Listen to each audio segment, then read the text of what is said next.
kabeshi, ako magaganda na katulad ko. Char! So, today mga kabeshi, I decided to bake something a little fancy. At ito po yung tinatawag nilang red velvet raspberry bundt cake. So, ano pang hinihintay nyo? Welcome sa panlasang lot-lot. Charot! Charot lang. So, first mga kabeshi, preheat your oven to 350 Fahrenheit.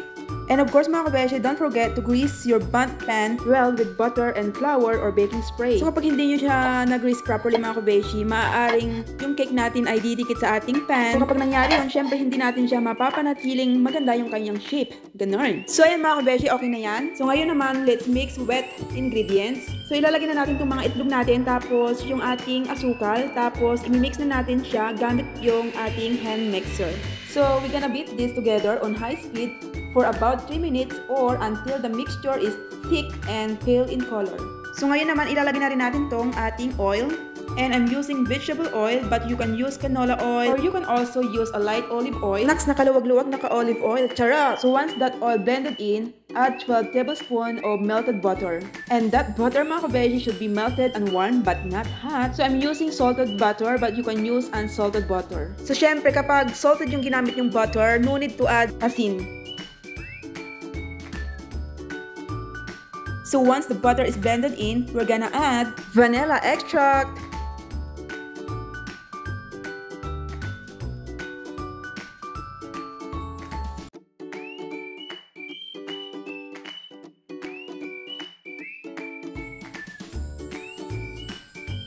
so ngayon naman mga kabeshi, ilagay na rin natin itong ating room temperature na buttermilk. So we need add buttermilk mga kabeshi because the buttermilk adds moisture and amazing flavor. Ganon! So continue mixing mga kabeshi just until it's incorporated. And then sa puntong ito, gagamit na lang tayo ng whisk kasi madali lang naman itong i-mix.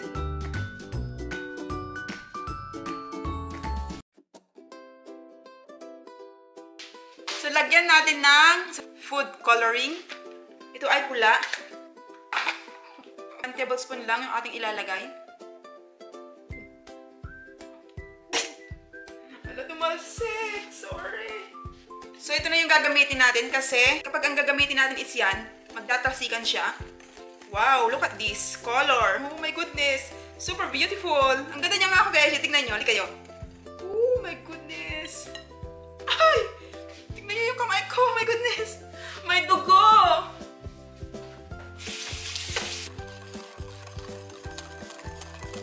So maglalagay din pala tayo dito ng suka. So kapag naglagay pala tayo dito ng suka, itong cake natin is magiging softer siya and fluffier. Ganon. So okay na ito mga kabeshi. Itabi muna natin. So in another bowl, mix together flour, cocoa powder, baking soda, and baking powder.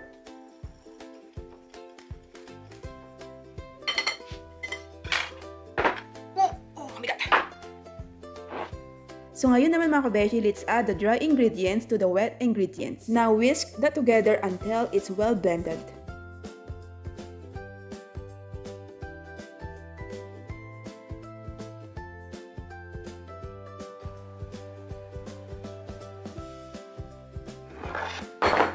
So ngayon naman mga kabeshi ay gagamit tayo ng fresh raspberries at ito ay nahugasan ko na at pinatuyo ko na rin. And at this time mga kabeshi, add half a tablespoon of flour and stir to coat or just toast just like what I'm doing. That little bit of flour helps keep the raspberries from sinking to the bottom. And now mga kabeshi, gently fold those raspberries into your butter until well blended. And don't worry mga kabeshi if you don't have fresh raspberries on hand. You can also use frozen and there's no need to thaw them. Ganon! So ngayon mga kabeshi, ilalagay na natin ito sa ating prepared pan. So you can use a spatula mga kabeshi to get every last drop of that delicious batter. Ganon. So now mga kabeshi, light smooth out the top and we're gonna bake this in a preheated oven at 350 degrees Fahrenheit for about 50 to 55 minutes. So, malalaman natin na yung cake natin is okay na kapag nag-insert tayo ng toothpick sa pinakailalim ng portion ng ating cake. And it should come out mostly clean with maybe a few moist crumbs attached. Ganon mga kabeshi.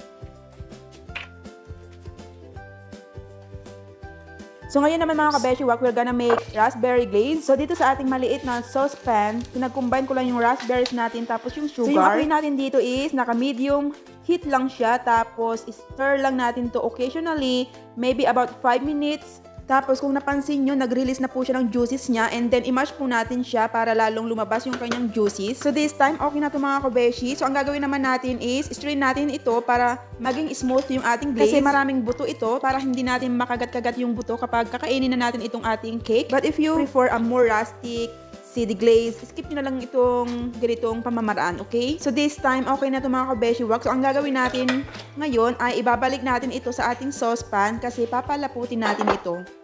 So in a small bowl mga kabeshi, stir together cornstarch and water to make a slurry. And the next mga kabeshi, pour the slurry into the raspberry mixture while stirring constantly. Continue cooking for 1 to 2 minutes until the glaze thickens and becomes glossy. Ganon mga kabeshi. So this is done na mga kabeshi. So let the glaze cool slightly mga kabeshi. Dahil habang lumalamig ito is lalong lumalapot. Ganon. So now mga kabeshi wak, we're gonna make cream cheese topping. Akala nyo tapos na? No, hindi pa. So in a mixing bowl mga kabeshi, beat the softened cream cheese and butter until fluffy. Oops, teka lang mga kabeshi, kailangan pala natin i-slice itong ating butter bago natin ito i-beat.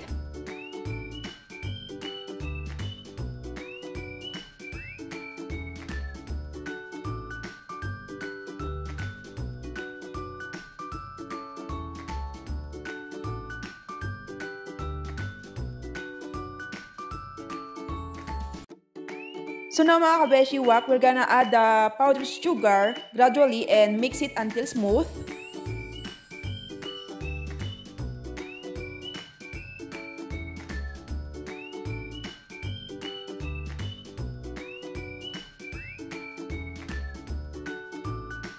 Scrape down natin ito as needed. So now mga kabeshi, we're gonna add vanilla extract.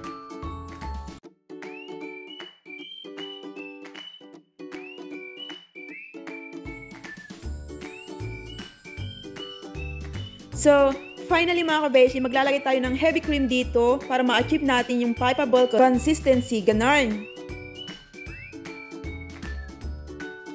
So, dahil okay na ito mga kabeshi, ilalagay naman natin ito sa ating piping bag.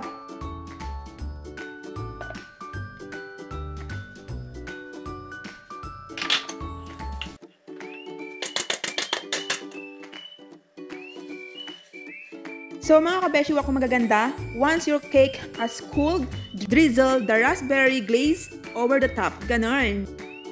So ito na yung exciting part mga kabeshi. Ilalagay na natin yung ating cream cheese topping dito sa ating cake. Pero ewan ko na lang kung nakaka-excite ba talaga ito.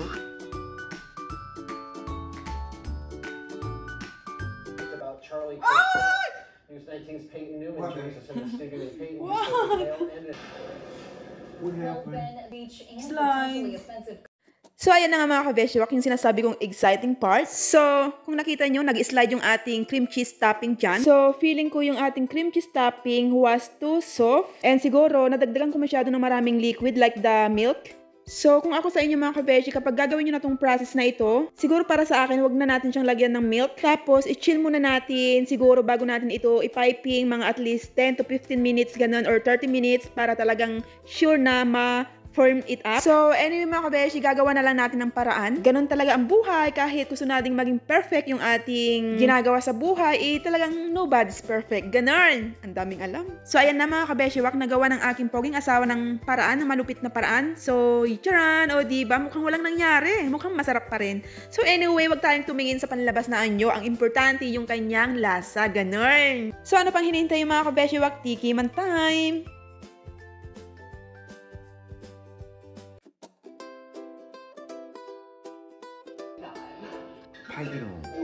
Oh yeah.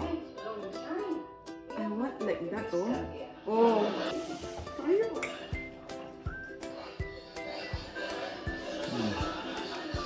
How is it? Sarap?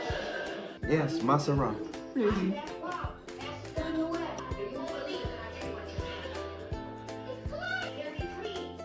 Good. Sarap. So ayan mga kabeshi, tapos na ang ating baking adventure today. Even though my swirling and cream cheese topping weren't perfect, that's okay mga kabeshi. At least it still turned out super delicious, ganon. And always remember mga kabeshi, baking is all about having fun and learning along the way. Mistakes, part of the journey yan mga kabeshi. So as long as we enjoy and the result is yummy, panalo pa rin tayo dyan mga kabeshi.